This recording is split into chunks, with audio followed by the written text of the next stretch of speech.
तो सब चलता जाएगा ऐसे ही है। हेलो फ्रेंड्स, फिर हम स्टार्ट कर रहे हैं आज से अपना पीसीएस ऑनलाइन का बैच। ये पहली क्लास है आपकी। कांग्रेचुलेशंस। हम पूरी ट्राई करेंगे कि आपको बिल्कुल जो बेस्ट है वो प्रोवाइड करें और आपका सिलेक्शन हो, क्योंकि सीट्स कहते हैं इस बार काफ़ी आ रही हैं, काडर इंक्रीज हुआ है, राइट। बट इससे पहले कि हम अपनी प्रॉपर क्लासेस शुरू करें तो पहले, क्योंकि ना जो आपके साथ साथ बाकी ऑनलाइन बहुत से लोग जुड़े हुए हैं, उनकी काफ़ी क्वेरीज भी आई हैं, जिन्होंने ज्वाइन भी किया है, तो उनमें से काफ़ी लोग ऐसे हैं जिनका इसको पीसीएस का एबीसी भी नहीं पता, जिनको पैटर्न का आइडिया नहीं है, जिनको सिलेबस का भी आइडिया नहीं है, बुक्स एंड मैगजीन्स कौन सी पढ़ने तो दूर की बातें हैं। तो पहले मैं कुछ जो क्राइटेरियाज हैं पंजाब पब्लिक सर्विस कमीशन के पीसीएस एग्जेक्टिव की सिलेक्शंस के लिए, वो मैं क्लियर करना चाहूंगा आपको, और वो सबसे जरूरी और सबसे इग्नोर्ड पार्ट है। अगर आपको पूरा पता होगा, सिलेबस का पूरा आइडिया होगा, तो आप ढंग से तैयारी कर पाएंगे, स्मार्ट वर्क कर पाएंगे। लोगों को एज क्राइटेरिया का पता नहीं होता है, एज रिलैक्स कितनी वो पता नहीं होता है, कितनी सर्विसेज हैं वो पता नहीं होता है, राइट। और तैयारी कब शुरू करनी चाहिए उसका पता नहीं है उनको, पैटर्न प्रॉपर कैसा है, कितने क्वेश्चंस आते हैं उसका उन्हें आइडिया नहीं होता है। तो पहले हम वो पता करेंगे कि ये पूरा का पूरा पैटर्न, एज, इसके लिए कौन सी बुक्स पढ़नी है, सिलेबस में क्या क्या चीजें आती हैं, रिलैक्सेशन जो एज में है किस बेस पे है और कितनी है, वो हमें पता होना चाहिए। तो शुरुआत करते हैं इससे हम। ये एग्जाम जैसे लिखा है आपको पता होगा कि Punjab public service commission Patiala conduct करता है, और जो इसका नोटिफिकेशन जो आती है, सबसे इंपॉर्टेंट चीज तो यह है कि इसकी नोटिफिकेशन का कोई टाइम फिक्स नहीं है। जैसे यूपीएससी की नोटिफिकेशन जो है पोस्ट के लिए हर साल आती है, लेकिन इसमें हर साल नहीं होता। अब लास्ट जो है उसको आए हुए 2-3 साल हो गए हैं, 3-1 साल हो गए हैं लास्ट रिजल्ट को आए हुए। तो अब नई नोटिफिकेशन का वेट तो हम कर रहे हैं। इस गवर्नमेंट में, जब से पंजाब में नई गवर्नमेंट आई है, अभी तक कोई नई नोटिफिकेशन अभी तक आई नहीं है शायद एग्जेक्टिव के लिए। देखिए चलते हैं उसमें आगे, अब देखते हैं कब होता है एग्जाम इसका, लेकिन कह रहे हैं कि बहुत जल्द पोस्ट आने वाली है। अगर पोस्ट जल्दी आएंगी तो हम पुराने, अगर हम एक्सपीरियंस को देखें तो एग्जाम भी जल्दी होगा उसका। तो आप लोगों ने अच्छा किया, पहले ज्वाइन किया, इसे तैयारी शुरू कर दी है, तो आपको औरों से एज मिल जाएगा। बट मैं एक चीज बता दूं आपको, ये पीसीएस का ओनली जीएस का फ्री ऑफ कॉस्ट हम कोचिंग दे रहे हैं, जनरल स्टडीज का बैच, राइट। इसमें सी सेट इन्वॉल्व नहीं है। सी सेट क्या होता है जिन लोगों को नहीं पता, मैं अभी समझाता हूं आपको। अब कुछ लोगों को बता दूं कि ये पीसीएस में जो लोग सोचते हैं कि एक ही सर्विस है, इसमें एक ही सर्विस नहीं होती है। पंजाब सिविल सर्विसेज है एग्जेक्टिव के लिए, तो एक ही एग्जाम है इन सर्विसेज के लिए, जिसमें टॉप पे पीसीएस एग्जेक्टिव है, जिसमें आप एसडीएम वगैरह बनते हैं, फिर डीएसपी है, फिर तहसीलदार की पोस्ट है, फिर food supply and consumer affairs अफसर की पोस्ट होती है, फिर ब्लॉक डेवलपमेंट एंड पंचायत अफसर की पोस्ट होती है। कुछ स्टेट्स में बीडीओ अलग होता है, ब्लॉक डेवलपमेंट ऑफिसर, और कुछ उन स्टेट्स में पंचायत अफसर अलग पोस्ट होती है। पंजाब में इकट्ठा ही है ये। फिर एक post assistant registrar of cooperative society की है, लेबर एंड कॉन्सिलिएशन ऑफिसर की जॉब है। फिर employment generation and training officer की पोस्ट है। फिर DSP jail and district probation officer grade 2, इनकी इन सर्विसेज के लिए ये ज्वाइंट एग्जाम होता है। और ये सर्विस आपको कैसे मिलती है, उस एग्जाम में रैंक कितना चाहिए आपको, वो हम डिस्कस एंड में करते हैं। ये फोटो मुझे अच्छी लगी थी, इनमें से 3 तो हमारे स्टूडेंट्स हैं, क्योंकि पंजाब में थोड़ा सा क्रेज भी है ना डीएसपी बनने के लिए, पुलिस में जाने के लिए। तो हमारी सिलेक्शन तो बहुत है, लेकिन मुझे ये फोटो इनकी थोड़ी अच्छी लगी, हंसती खेलती ट्रेनिंग की, तो मैंने थोड़ी लिबर्टी ली है। ये 3 स्टूडेंट्स हमारे हैं इनमें से, तो इसलिए मैंने फोटो लगाई है इनकी। अब क्वालिफिकेशन क्या चाहिए आपको, पीसीएस बनने के लिए क्या क्वालिफिकेशन चाहिए? पीसीएस बनने के लिए जो मेन जो क्वालिफिकेशन आपकी है, जैसे बाकी एग्जाम में रहती है,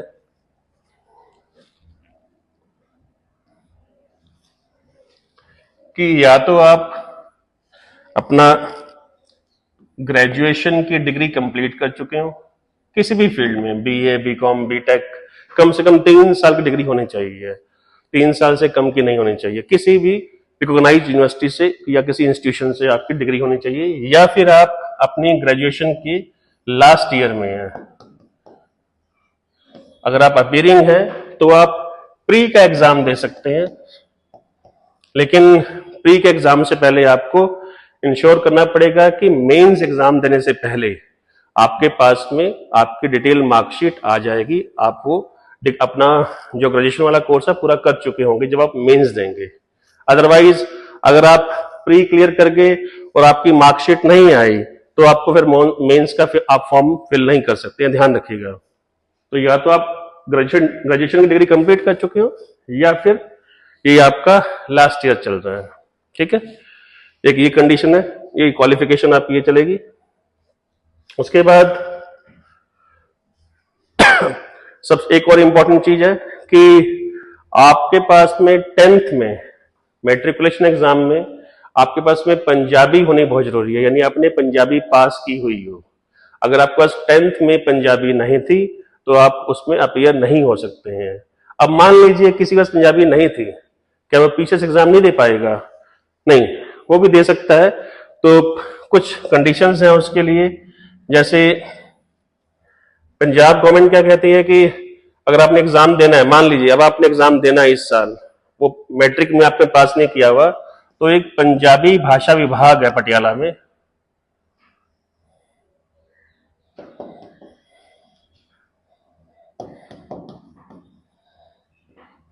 आई थिंक काली माता जी मंदिर के पास में है पटियाला में। तो एक ये भी कंडक्ट कराते हैं, टाइम टाइम पे पेपर्स लेते हैं पंजाबी लैंग्वेज का। और जो Punjab school education board Mohali है, वहां पर भी आप एग्जाम दे सकते हैं। इस एग्जाम को अगर आप पास कर लेंगे तो आपको एक सर्टिफिकेट इशू कर देंगे, तो उसके बेस पे आप एलिजिबल हो जाएंगे। क्योंकि कई मैंने देखा है कुछ आईसीएसई में, कुछ सीबीएसई में, जैसे लोग पंजाबी नहीं पढ़ पाते हैं, उन्हें एग्जाम देना है तो एलिजिबल तो नहीं रहेंगे, बट उनके लिए एक ये फैसिलिटी मिल जाएगी। तो आप ये इनसे कॉन्टेक्ट करके आप यहाँ एग्जाम दे सकते हैं, सर्टिफिकेट इशू होने के बाद फिर आप एलिजिबल हो जाएंगे।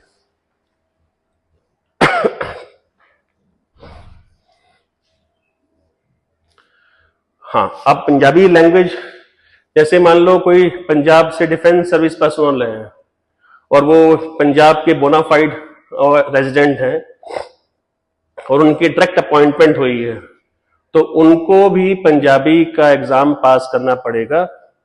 अगर वो उनकी अपॉइंटमेंट हो जाती है, डायरेक्ट अपॉइंटमेंट हो जाती है, तो उनको 2 साल के अंदर अंदर पंजाबी का पेपर पास करना पड़ेगा, ये कंपलसरी है।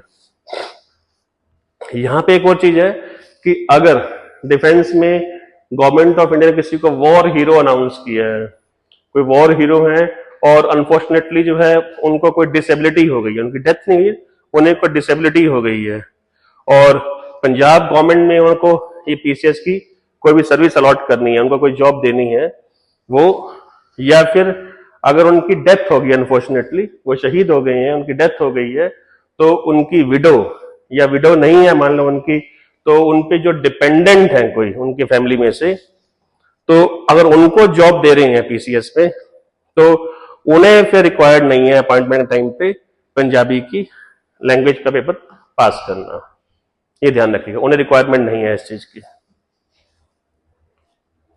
अब एक एज क्राइटेरिया है, एज कितनी होनी चाहिए। अब एज जो है, अब ऑब्वियसली डिफरेंट डिफरेंट कैटेगरीज में एज के डिफरेंट डिफरेंट क्राइटेरियाज हैं। मिनिमम एज, मैक्सिमम एज कितनी होनी चाहिए, इस पे काफी लोगों को डाउट रहते हैं। तो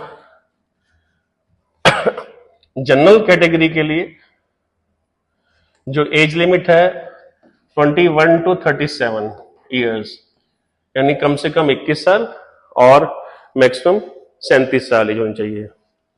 और इसमें आपको जनरल कैटेगरी लोगों को 6 अटेम्प्ट मिलते हैं, 6 अटेम्प्ट। यहाँ अटेम्प्ट का जो मीनिंग है वो ये है कि आपने प्रीलिम्स एग्जाम दे दिया, उसको ये माना गया है। यानी अभी लास्ट एग्जाम तक यही कंडीशन थी कि अगर आपने एग्जाम प्रीलिम्स का दे दिया तो वो अटेम्प्ट काउंट माना जाएगा, अगर नहीं दिया तो काउंट नहीं माना जाएगा उससे। तो जनरल इसमें एक चीज नोट कीजिएगा कि 21 साल कब होने चाहिए, 37 ईयर्स कब होने चाहिए।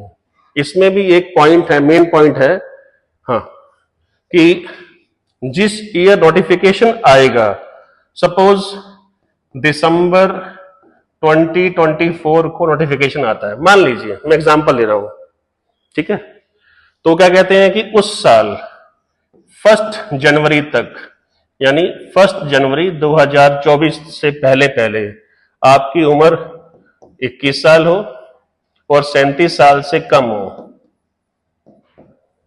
अगर आप 1 जनवरी से पहले आपकी एज 21 साल नहीं है तो आप एग्जाम नहीं दे पाएंगे। अगर आप 1 जनवरी तक 37 के हो गए हैं फिर एग्जाम नहीं दे पाएंगे। चाहे वो नोटिफिकेशन दिसंबर में आए चाहे नवंबर में आए, जिस ईयर में आएगी उस ईयर को लेकर चलना है आपने, राइट। मान लीजिए नोटिफिकेशन सितंबर में आती है 2025 में, फिर कभी आती है सपोज सितंबर 2026 में मान लो आती है, तो उस ईयर का 1 जनवरी लेके चलेंगे हम, राइट। ये ध्यान रखिएगा, यूपीएससी में डिफरेंट होता है, पीपीएससी में डिफरेंट चलता है। इसमें यूपीएससी में 1 अगस्त लेके चलते हैं उस साल का, लेकिन पीपीएससी में 1 जनवरी लेके चलते हैं, ठीक है। तो ये जनरल कैटेगरी में बताया आपको, लेकिन डेट चाहे रिजर्व कैटेगरी में हो एज के लिए, चाहे उसमें ओबीसी में हो, चाहे एससी में हो, चाहे एक्स सर्विसमैन में, काउंट यहीं से ही होगी उस ईयर के 1 जनवरी से। तो हम चेक करते हैं कौन कौन सी कैटेगरीज में क्या क्या एज रहेगी। अब जो एससीज एंड ओबीसीज जो है, schedule caste and backward classes of Punjab, उनमें एज जो है वो 42 इयर्स की है। लेकिन यहां पे एक पेच है कि उसमें डिफेंस वाली जो है, अब मैं यहां मेंशन कर देता हूं कि SC category and OBC category, इसमें जो एज है 42 इयर्स तक की है मैक्सिमम एज, और 21 ईयर ऑब्वियसली मिनिमम एज है, राइट। लेकिन यहां पे जो है पीपीएस यानी डीएसपी एंड डीएसपी जेल्स, उसके लिए ये अप्लाई नहीं होता, उसके लिए इतनी एज नहीं मांगेंगे, उसके एज का क्राइटेरिया डिफरेंट है, ये बताता हूं मैं आपको आगे। तो डीएसपी और डीएसपी जेल को छोड़ के एससी एंड ओबीसी कैटेगरी में जो एज है 21 से 42 साल तक की है,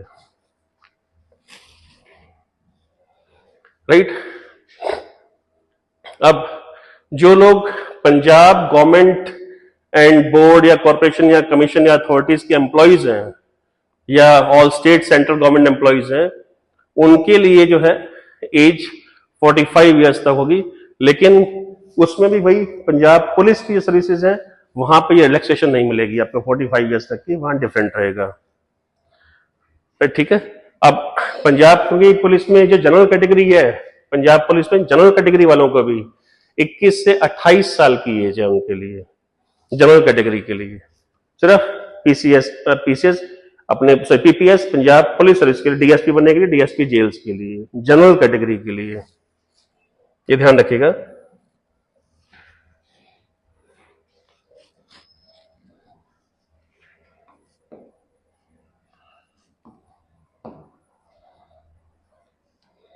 तो उसके लिए एज है,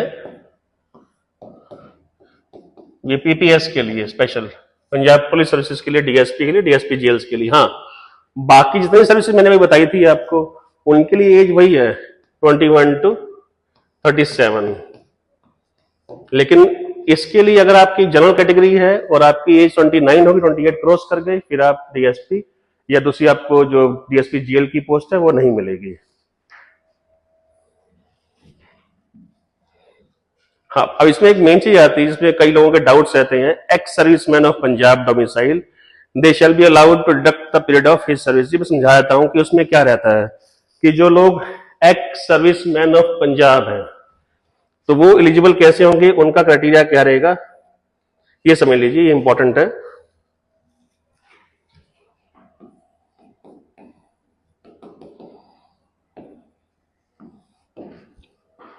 पहली बात, वो पहले आपकी एज बतानी होगी आपको। मान लो आपकी एज जो है सपोज 40 इयर्स की है,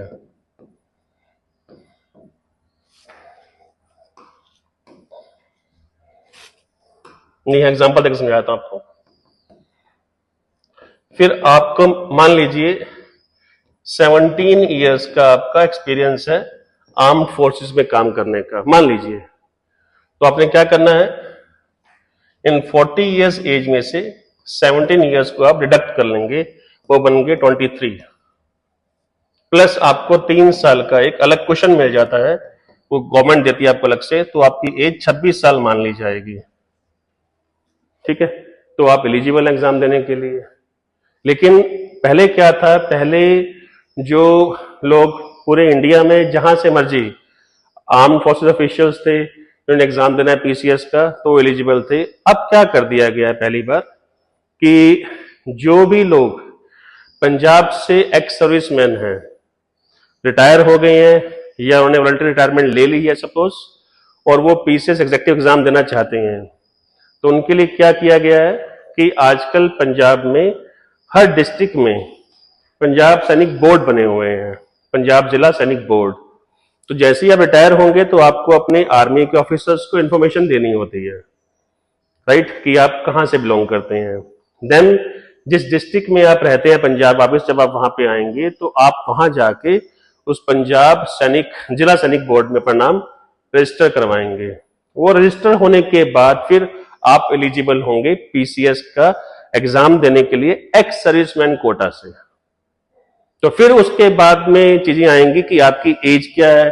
फिर मान लिया, जैसे मैंने आपको एग्जांपल दिया कि आपकी एज इतनी है, इतना टाइम आपने सर्विस में लगाया है, तो उसमें से उतना टाइम डिडक्ट कर लेंगे। 40 साल लगाए हैं, मतलब 17 साल जो आपके हैं, 40 साल की एज है, 17 साल लगाए हैं आपने उसमें सर्विस में, तो वो काट देंगे। 17 साल कट गया तो 23 साल आपकी एज बन जाती है, तो 3 साल आपको एक्स्ट्रा गवर्नमेंट देती है आपकी एज काउंट करें 26, राइट। इसके आगे फिर कैटेगरीज हैं कि एक्स सर्विसमैन में भी जनरल कैटेगरी है, उसमें भी फिर कौन सी कैटेगरी आएगी, एससी कैटेगरी आएगी, उसके बाद ओबीसी कैटेगरी भी उसमें आएगी।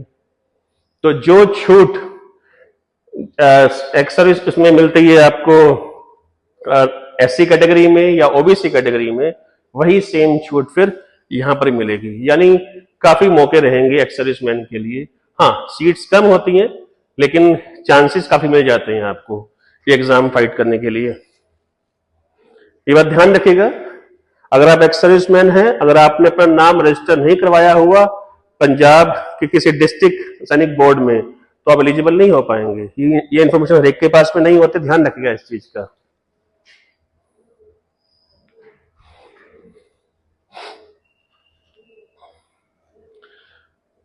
एक चीज और है इसमें, जो अपर एज लिमिट है वो रिलैक्स हो सकती है, 42 इयर्स हो जाएगी। किनके लिए, जो विडोज हैं, जो विधवा लेडीज हैं अनफॉर्चुनेटली, और डिवोर्स्ड हैं, डिवोर्सी विमेन हैं, एंड कुछ और कैटेगरी विमेन की हैं जो सर्टिफाई की हुई है पंजाब गवर्नमेंट ने, तो उनके लिए एज जो है 42 इयर्स हो जाएगी।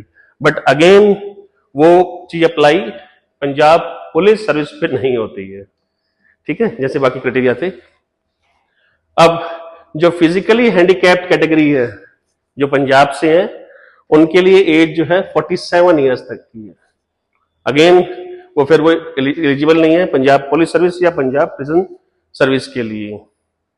अब मैंने भी बताया था आपको कि डीएसपी के लिए जो जनरल कैटेगरी है उसकी एज 21 to 28 है, लेकिन अगर आप 28 क्रॉस कर गए तो आपको सिर्फ डीएसपी की सर्विस नहीं मिलेगी, बाकी सब के लिए आप एलिजिबल हैं 21 से 37 तक की एज के लिए। ओनली फॉर पीपीएस यानी डीएसपी और डीएसपी जेल्स के लिए जनरल कैटेगरी में 21 से 28 साल की एज है, और रिजर्व कैटेगरी में यानी एससी एंड बैकवर्ड क्लासेस में जो एज रहेगी आपकी वो 33 इयर्स तक की है, 21 से 33 साल, 21 to 33 इयर्स, यानी दोनों कैटेगरीज में 5 साल एक्स्ट्रा मिल जाएंगे। अब नंबर ऑफ अटेम्प्ट्स कितने हैं, जनरल के लिए 6 अटेम्प्ट है, बैकवर्ड क्लासेस के लिए 9 अटेम्प्ट्स हैं, और शेड्यूल्ड कास्ट के लिए अनलिमिटेड अटेम्प्ट्स हैं, यानी जितनी जब तक उनकी एज खत्म नहीं होती है वो अटेम्प्ट दे सकते हैं, जितनी नोटिफिकेशन आएगा उनके उतने अटेम्प्ट्स हो जाएंगे। अटेम्प्ट मैंने बताया था आपको, अटेम्प्ट नहीं कि आप प्रीलिम्स में आप बैठे एग्जाम दिए आपने। एक्स सर्विसमैन में भी वही सेम कोटा चलेगा, एक्स सर्विस के अंदर भी दोबारा से कोटा आएगा कि वो जनरल एक्स सर्विसमैन है, बैकवर्ड क्लास से है या शेड्यूल कास्ट से है, तो फिर सेम चीज यहां भी अप्लाई हो जाएगी। General ex serviceman 6 chances, BC serviceman 9 chances, scheduled caste ex serviceman unlimited chances. Right, ये मेन क्राइटेरियाज थे, तो इनके बेसिस पे आप अप्लाई कर सकते हैं। जो मैंने अभी आपको जॉब बताई थी, जो सब सर्विसेज दिखाई थी अभी आपको, इन सब सर्विसेज का फिर ज्वाइंट एग्जाम के लिए आप एलिजिबल हो जाएंगे। अब मेन चीज, अब इस एग्जाम का पैटर्न क्या है। मैं मानता हूं आप में से कई स्टूडेंट्स को पता होगा पैटर्न, बट क्योंकि मुझे सबको लेके चलना है, राइट, तो हमें आराम से चलना है, लेकिन चीज समझ में पूरी आए आपको वो ज्यादा अच्छा रहेगा। अब ये एग्जाम का पैटर्न क्या है। ये एग्जाम जो है पीपीएससी 3 स्टेज पे लेती है। जैसे आईएएस का एग्जाम होता है 3 स्टेज पे, वैसे ही एग्जाम 3 स्टेज पे होगा। इसमें जो पहली स्टेज है उसे हम बोलते हैं प्रिलिमिनरी स्टेज, सेकंड स्टेज है मेंस की स्टेज, मेंस एग्जाम, थर्ड है इंटरव्यू। पहली स्टेज जो है इसमें आपके 2 पेपर होंगे, किसी भी एक दिन, जिस दिन वो डेट अनाउंस होगी एग्जाम की आपकी। एक पेपर आपका जनरल स्टडीज का होगा, जिसे हम कॉमन पार्लांस में, कॉमन लैंग्वेज में जीके कहते हैं। दूसरा होगा CSAT, civil services aptitude test. इसमें आपका सिविल सर्विसेज के लिए जो एप्टीट्यूड है वो पता करेंगे। ये एग्जाम पूरा का पूरा मल्टीपल चॉइस क्वेश्चंस का रहेगा। इसमें ऑब्जेक्टिव टाइप क्वेश्चंस आएंगे और इसमें कोई नेगेटिव मार्किंग नहीं है दोनों एग्जाम में, इसमें दोनों पेपर्स में, सॉरी, सी सेट में भी और जीएस में भी। यानी एक क्वेश्चन होगा, उसके 4 ऑप्शन दिए होंगे ए बी सी डी, तो उसको आपको सही टिक करके अपनी एक आंसर शीट में सर्कल डार्क करना होगा। एमसीक्यू टाइप क्वेश्चन उसमें आएंगे। तो प्री का एग्जाम दोनों पेपर जो होंगे वो एमसीक्यू टाइप के होंगे, ऑब्जेक्टिव टाइप के होंगे, मल्टीपल चॉइस क्वेश्चन देंगे। लेकिन जब इसको आप क्वालिफाई करेंगे, अब इसे क्वालिफाई करेंगे तो आप मेंस में पहुंचेंगे, तो मेंस का एग्जाम पूरा सब्जेक्टिव होगा, उसमें आपको आंसर लिखने होंगे, उसमें कोई क्वेश्चन मल्टीपल चॉइस का नहीं आएगा, ठीक है।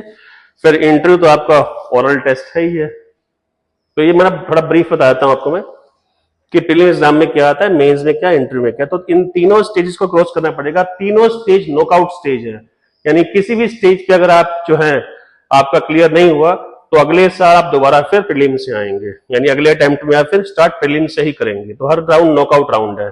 मान लीजिए आप मेंस भी क्रॉस कर गए, मेंस और इंटरव्यू का स्कोर मिला के आपका नहीं हुआ सिलेक्शन, आप रह गए मान लीजिए, तो अगली बार नोटिफिकेशन जब आएगी तो दोबारा फिर आप स्टार्ट करेंगे प्रीलिम्स से, राइट।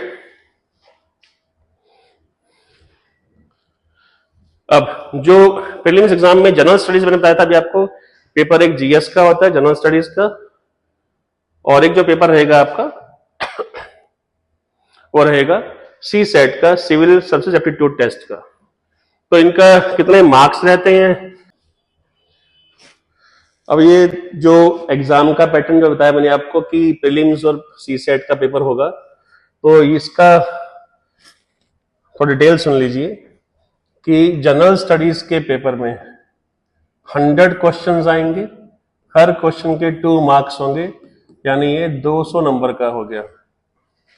सी सेट के पेपर में 80 क्वेश्चंस आएंगे, हर क्वेश्चन के 2.5 मार्क्स होंगे, 200 नंबर का हो गया। सी सेट का एग्जाम जो है ये बहुत क्वालिफाइंग भी था पहले, और इसके मार्क्स भी काउंट होते थे। बट कह रहे हैं, अभी मेरे को पक्का पता नहीं है, कहा यह जा रहा है, ये अफवाह है क्या मुझे नहीं पता, कि शायद इस बार आईएएस के एग्जाम के तरह सी सेट भी ओनली क्वालिफाइंग हो जाएगा, इसके मार्क्स काउंट नहीं होंगे, ये कहा जा रहा है। मुझे पक्का नहीं है, मुझे कोई इंफॉर्मेशन कहीं से नहीं है, बस मैं एक र्यूमर बेस्ड आपको चीज बता रहा हूं, ठीक है। तो सी सेट जब पहले था तो इसमें क्वालिफिकेशन भी थी आपकी, इसके मार्क्स भी काउंट हुआ करते थे। अब जैसे आईएएस में होता है सिर्फ पासिंग मार्क्स चाहिए आपको सी सेट में, पहले ये चेक होगा पेपर आपका, इसको अगर आप पास करेंगे फिर जीएस चेक होगा, और जीएस के नंबर्स के बेस पे आईएएस में आप क्वालिफाई करते हैं मेंस के लिए। पीसीएस में पहले जीएस एंड सीसेट दोनों के स्कोर को मिला के क्वालिफिकेशन बन रही थी। तो अब देखते हैं क्या होता है कि क्या पीपीएससी बिल्कुल सेम आईएएस की तरह, यूपीएससी की तरह सिर्फ जीएस रखता है क्वालिफिकेशन के लिए, जो मेंस में पास करने के लिए, मेंस तक पहुंचाने के लिए, या फिर वो अपना जो पुराना पैटर्न को फॉलो करते हैं। अभी उसका कोई कंफर्म नहीं है, तो मैं कुछ नहीं कह सकता अभी, लेकिन अफवाह बहुत स्ट्रांग है, राइट। मुझे कोई पक्का इंफॉर्मेशन कहीं से नहीं है।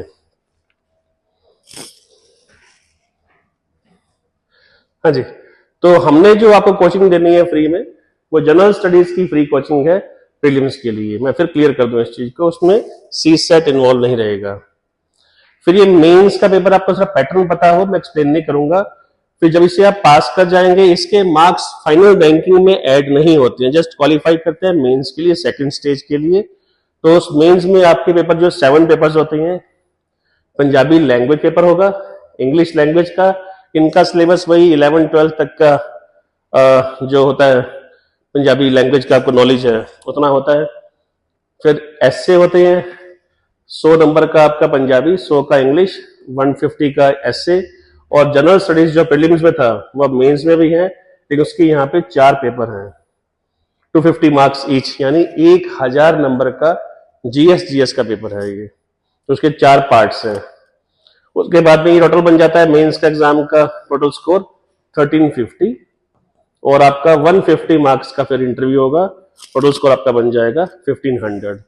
उसमें से जो स्कोर आपका आएगा उसके हिसाब से, अगर आप टॉप पे हैं फिर आप पीसीएस एग्जीक्यूटिव बनेंगे, उससे कम स्कोर है डीएसपी बनेंगे, उससे कम स्कोर है तहसीलदार बनेंगे, उससे कम स्कोर है बीडीपीओ बनेंगे। ऐसा करते करते करते आपको आपके रैंक के अकॉर्डिंग, आपके एलिजिबिलिटी क्राइटेरिया के अकॉर्डिंग और आपकी चॉइस के अकॉर्डिंग आपको जॉब मिल जाएगी। अब वो चॉइस कैसे होती है वो लंबा चैप्टर है, वो डिस्कशन बाद में टाइम पे करते रहेंगे। प्रेफरेंस भी होती है एक, जैसे कुछ लोग डीएससी बनना नहीं चाहते हैं मान लो, तो छोड़ सकते हैं उसको, ठीक है। तो उसके बाद अब इसमें सिलेबस क्या है, जो अपना जनरल स्टडीज प्रीलिम्स है जिसकी हमने कोचिंग शुरू करनी है, जो हम लेक्चर शुरू कर रहे हैं फ्री में, तो उसका सिलेबस में पहले ये 10th लेवल की साइंस आती है, क्योंकि साइंस हर स्टूडेंट जो है +2 लेवल का नहीं पढ़ सकता। तो बेसिक अंडरस्टैंडिंग ऑफ साइंस, इसमें केमिस्ट्री, बायोलॉजी, फिजिक्स, थोड़ा बहुत कंप्यूटर्स का आपको आइडिया हो। बीपीएस ने अच्छा काम क्या किया है, उसके सिलेबस को भी और डिफाइन कर दिया। ये अच्छी बात है पीपीएससी की कि साइंस के सिलेबस में उन्होंने टॉपिक भी लिख दिए हैं उस जगह पे, जैसे states of matter, structure of atom, versatile nature of carbon, acid, base, salt, ये सारा सिलेबस जो है आपका 6 से लेके 10 तक की एनसीईआरटी में कवर हो जाता है, बेसिक पार्ट। फिर लाइफ ऑन द अर्थ, ये बायोलॉजी का पार्ट। अब एक ह्यूमन बॉडी करना ही बहुत बड़ी बात हो जाती है, पूरी ह्यूमन बॉडी आ गई उसमें। तो 10 तक की आपकी 6 से लेकर 10 तक की बायोलॉजी, 6 से लेकर 10 तक की फिजिक्स, उसमें भी लिमिटेड चैप्टर्स जो है वो, राइट, ये सब उन्होंने दिया हुआ है।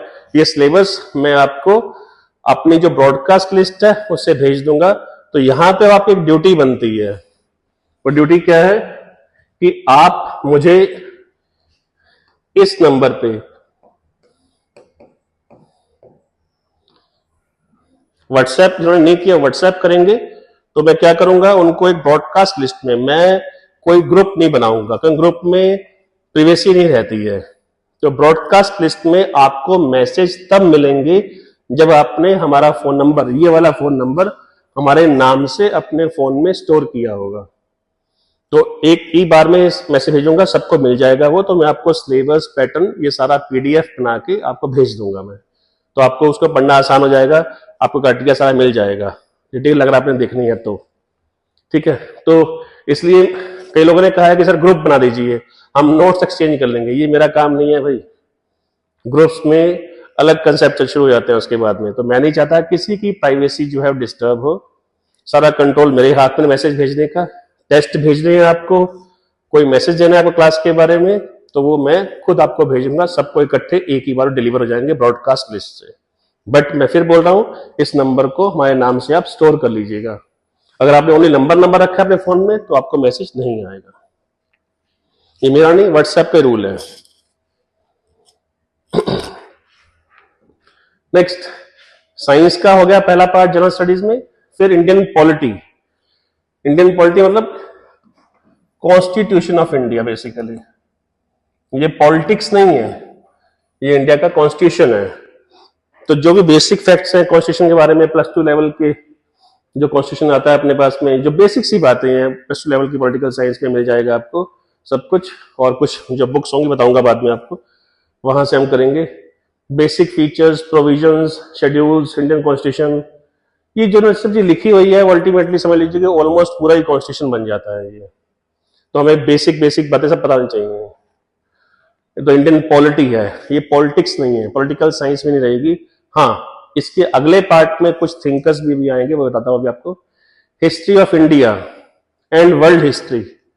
वर्ल्ड हिस्ट्री जो आईएएस में है वो ओनली मेंस में है, लेकिन पीपीएससी ने पीसीएस में वर्ल्ड हिस्ट्री प्रीव्यू में रखा हुआ है। और हिस्ट्री ऑफ इंडिया में काफी सिलेबस जो है वो कट कर दिया है आईएएस की कंपैरिजन में। तो इसमें Indus valley, Aryan Vedic age, Jainism, Buddhism, Mauryan Gupta period, then Mughals, bhakti movement, advent of Islam, सल्तनत पीरियड, यानी एंशिएंट, मेडिवल, मॉडर्न हिस्ट्री, लेकिन लिमिटेड। उन्होंने टॉपिक डिवाइड कर दिए हैं, टॉपिक से बाहर क्वेश्चन नहीं आएंगे आपको। फिर वर्ल्ड हिस्ट्री भी कंप्लीट नहीं है। वर्ल्ड हिस्ट्री में भी आप देखिए ना, उन्होंने कुछ जो है स्पेसिफिक चीज मेंशन कर दी है।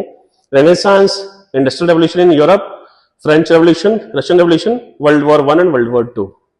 तो आपको वो एंशिएंट टाइम से मेडिवल टाइम की वर्ल्ड हिस्ट्री नहीं करनी है, लिमिटेड है मटेरियल। लेकिन हाँ, अब वर्ल्ड हिस्ट्री के फैक्ट्स भी पढ़ने पड़ेंगे आपको, जो हम सब कराएंगे आपको। अब हिस्ट्री का फिर इंडियन इकोनॉमी है। इंडियन इकोनॉमी, ये इकोनॉमिक्स नहीं है, ये इकोनॉमी है। लोगों को इकोनॉमिक्स और इकोनॉमी का फर्क समझ नहीं आता है, ठीक है। जिसको हम, जिन लोगों को इकोनॉमी का बैकग्राउंड उनको पता होगा कि एक मैक्रो होता है, एक माइक्रो होता है। तो ये समझ लीजिए कि इनसे मैक्रो इकोनॉमी है, अप्लाइड पार्ट ऑफ इकोनॉमिक्स है, जिसमें जो डे टू डे अफेयर्स चीजें होती हैं, जो आप रोज सुनते रहते हैं, जीडीपी क्या होता है, जीएनपी क्या होता है, बजट क्या होता है, डेफिसिट्स क्या होते हैं, बैलेंस ऑफ पेमेंट क्या होता है, स्टॉक मार्केट क्या होती है, ठीक है, बॉन्ड्स क्या होते हैं, ठीक है, बैंक सिस्टम के बारे में, रिजर्व बैंक के बारे में, राइट, वर्ल्ड बैंक के बारे में, आईएमएफ के बारे में, उनके बारे में क्वेश्चंस रहेंगे मेनली इसमें। तो एक बेसिक सिलेबस वही है। बैलेंस ऑफ पेमेंट जैसे होती है, वर्ल्ड ट्रेड जैसा पढ़ते हैं हम, डब्ल्यूटीओ के बारे में भी, वो सब इस पे कवर हो जाएगा। फिर वो कौन कौन से फेज रहे हैं इंडिपेंडेंस के बाद हमारी कंट्री की इकोनॉमी में, 91 से पहले का फेज, 91 के बाद का फेज, गवर्नमेंट की स्कीम्स कौन कौन से डिफरेंट डिफरेंट सेक्टर्स के लिए हैं, इंडस्ट्रीज के लिए, एग्रीकल्चर के लिए, इंफ्रास्ट्रक्चर के लिए, राइट, ये सब कुछ उसमें आएगा, राइट। देन इकोनॉमी के बाद में ज्योग्राफी। अब यहां पे एक पेज है ज्योग्राफी में, जो ये सब लिखा हुआ इन लोगों ने यहाँ पे, ये सारा ह्यूमन एंड इकोनॉमिक ज्योग्राफी बनता है। Population, migration, human development, land resources, agriculture, water resources, mineral and energy resources, manufacturing industries, ये जो सब लिखा हुआ है ना, ये मैंने अभी बताया था। अब ये बात बड़ी पॉपुलर, सब में सबको आइडिया हो गया इस चीज का। ये प्लस टू की बुक है एनसीईआरटी की, राइट। वो एनसीईआरटी बुक में है, उसका नाम है इंडिया पीपल एंड इकोनॉमी।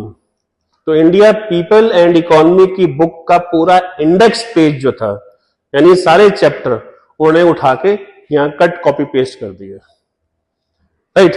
अब उन्होंने यहाँ लिखा ही नहीं है कि वर्ल्ड का पार्ट है या इंडिया का पार्ट है, तो हम ये एज्यूम करते हैं कि इंडिया वाला पार्ट होगा ये, क्योंकि डिट्टो सिलेबस वही का वही है। उन्होंने कुछ चेंज ही नहीं किया बिल्कुल भी, ठीक है। यहां पे कोई एफर्ट नहीं किया गया।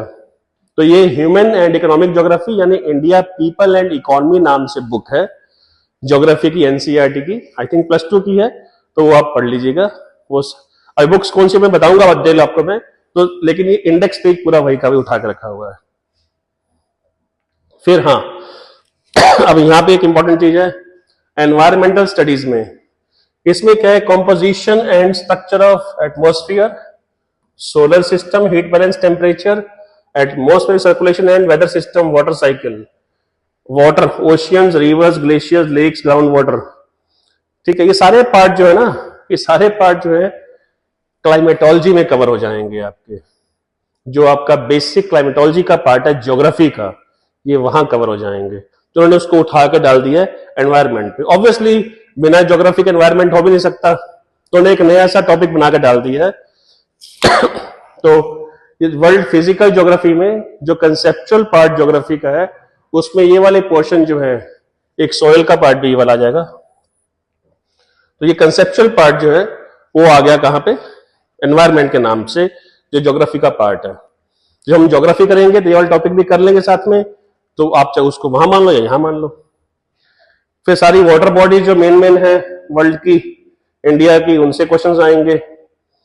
Then pollution, toxicity, etcetera. ये एटसेट्रा बहुत तंग करता है हमेशा, यानी ये एक बड़ा फील्ड बन जाता है कि कहां से क्वेश्चन आएगा हमें क्या पता। तो हम मैक्सिमम कवर करने की कोशिश करेंगे यहाँ पे एनवायरमेंट स्टडीज के नाम से। फिर पॉलिटिकल थ्योरी, इंटरनेशनल ऑर्डर।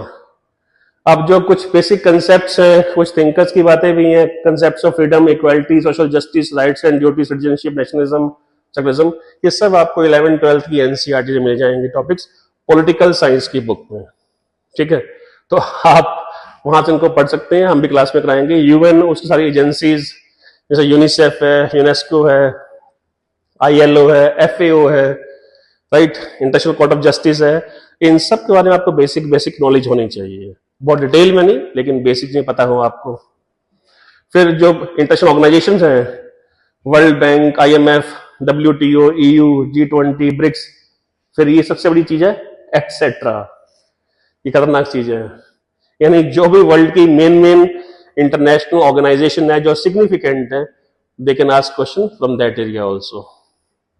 ठीक है, और उनका क्या रोल है वर्ल्ड पीस, स्टेट डेवलपमेंट के लिए, एक वर्ड ऐड उन्होंने कर दिए हैं। फिर जैसे हर स्टेट में होता है, हर स्टेट के एग्जाम में उस स्टेट की हिस्ट्री, उस स्टेट की ज्योग्राफी, उस स्टेट का एनवायरनमेंट, उस स्टेट की इसमें कल्चर, ठीक है, उस स्टेट की सोसाइटी के बारे में क्वेश्चन, इकोनॉमी के बारे में क्वेश्चन, ये सब आते हैं। तो पंजाब में वही रहेगा, पंजाब की ज्योग्राफी, पंजाब का सोसाइटी एंड कल्चर, पंजाब की हिस्ट्री, पंजाब की इकोनॉमी। तो इनसे क्वेश्चंस आएंगे, बड़े बेसिक से क्वेश्चन आते हैं, बहुत डीप क्वेश्चन नहीं आते हैं। जो बहुत डीप, बहुत टफ क्वेश्चन आते हैं वो किसी को भी नहीं आते होते हैं। ठीक है, देखा जाए तो ना, पंजाब की ज्योग्राफी, पंजाब की इकोनॉमी बहुत डाइवर्सिफाइड नहीं है। ठीक है, क्योंकि छोटा सा स्टेट है पंजाब हमारा। जो मेन हमें पंजाब में करना पड़ेगा वो हिस्ट्री, कल्चर पंजाब है अपना, वो उसमें काफी बड़ा पोर्शन कवर होगा। लेकिन बाकी पोर्शन तो बहुत स्मॉल से पोर्शन है, या डाइवर्सिटी नहीं है, कि छोटा स्टेट है, राइट। तो ये हम सारा क्लास में पूरे तसल्ली से कवर करेंगे, इसको हम डिटेल में कवर करेंगे, जो टॉपिक्स रहेंगे। फिर उसके बाद में इंपॉर्टेंट है current affairs of national and international importance. ठीक है, इसमें मैं आपको 2 मिनट थोड़ा समझाता हूं, ये इंपॉर्टेंट है। दोनों चीजें यहां लिख दी गई हैं, नेशनल एंड इंटरनेशनल इंपॉर्टेंस के लिए।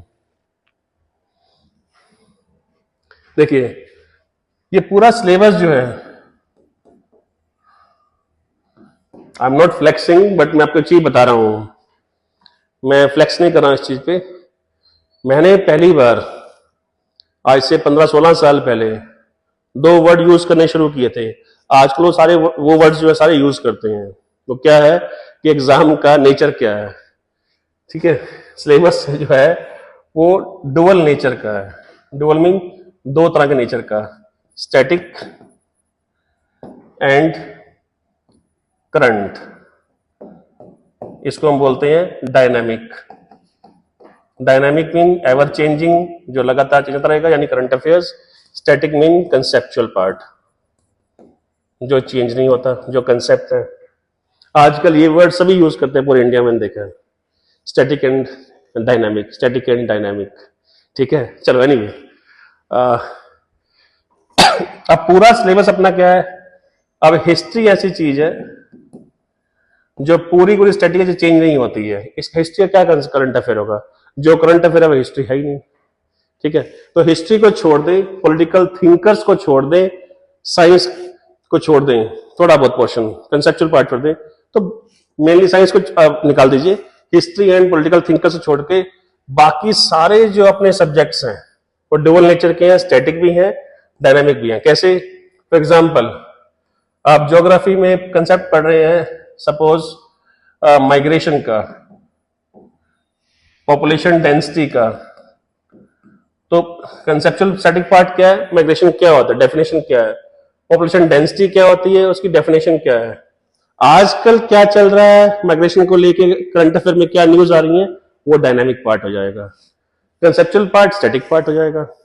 ठीक है, जैसे हमने एनवायरमेंट में किया है, जैसे मॉनसून क्या होता है, ये कंसेप्चुअल पार्ट है, ये स्टैटिक में आएगा। आजकल मॉनसून में क्या क्या चेंज आ रहे हैं, मॉनसून कैसा आया इस बारी, ठीक आया, खराब हुआ, क्या नहीं हुआ, वो सब स्टैटिक पार्ट उसमें डायनामिक में आ जाएगा, करंट अफेयर में आ जाएगा। तो उसकी इन्फॉर्मेशन आपको अखबार से मिलेगी, मैगजीन से मिलेगी, इंटरनेट से मिलेगी, हमसे मिलेगी आपको। ठीक है, तो वो जाए करंट अफेयर। राइट, प्रेसिडेंट क्या होता है, उसकी पावर्स क्या है, ये स्टैटिक पोर्शन है, ये यहां लिखा होगा, आपकी बुक में दिया होगा। आजकल प्रेसिडेंट क्यों न्यूज में है, वो आपका करंट अफेयर्स का पार्ट बन जाएगा। तो आपको उनको दोनों को मिला के पढ़ना पड़ेगा। ठीक है, साइक्लोन क्या होता है, ये बुक में लिखा हुआ कंसेप्ट है, समझाया जाएगा। आजकल साइक्लोन्स कहां कहां आ रहे हैं, कहां कहां हिट कर रहे हैं, तो वो सब करंट अफेयर्स का पार्ट बन जाएगा। तो कोई करंट अफेयर अलग से नहीं आता है। तो आपके जितने सब्जेक्ट्स मैंने बताया अभी आपको, वो सारे सब्जेक्ट के करंट अफेयर्स भी साथ साथ अखबारों में आते रहते हैं। ठीक है, अब इलेक्शन हो रहे हैं कुछ स्टेट्स में, तो इलेक्शन कौन करवाता है, इलेक्शन कमीशन क्या होता है, इलेक्शन कमीशन की ड्यूटीज क्या होती है, इलेक्शन कमिश्नर्स कौन होते हैं। ठीक है, ये सब लिखा हुआ है अपने कॉन्स्टिट्यूशन में।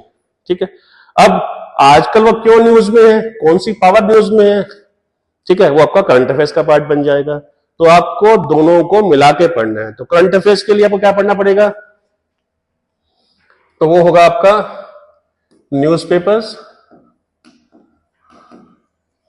मैगजीन्स, देन आवर नोट्स, ये सफिशिएंट रहेंगे। ठीक है, अब ये अखबार में क्या पढ़ना है क्या नहीं पढ़ना, मैगजीन में कौन सी पढ़नी कौन से नहीं पढ़नी, अखबार कौन से पढ़ने कौन से नहीं पढ़ने हैं, देन नोट्स में जो हम देंगे उसमें कैसे पढ़ना है उनको, आपको नोट्स कैसे बनाने हैं अखबार मैगजीन से, टीवी से, इंटरनेट से, वो हम सब आपको एक डिफरेंट लेक्चर में बताएंगे। तो आप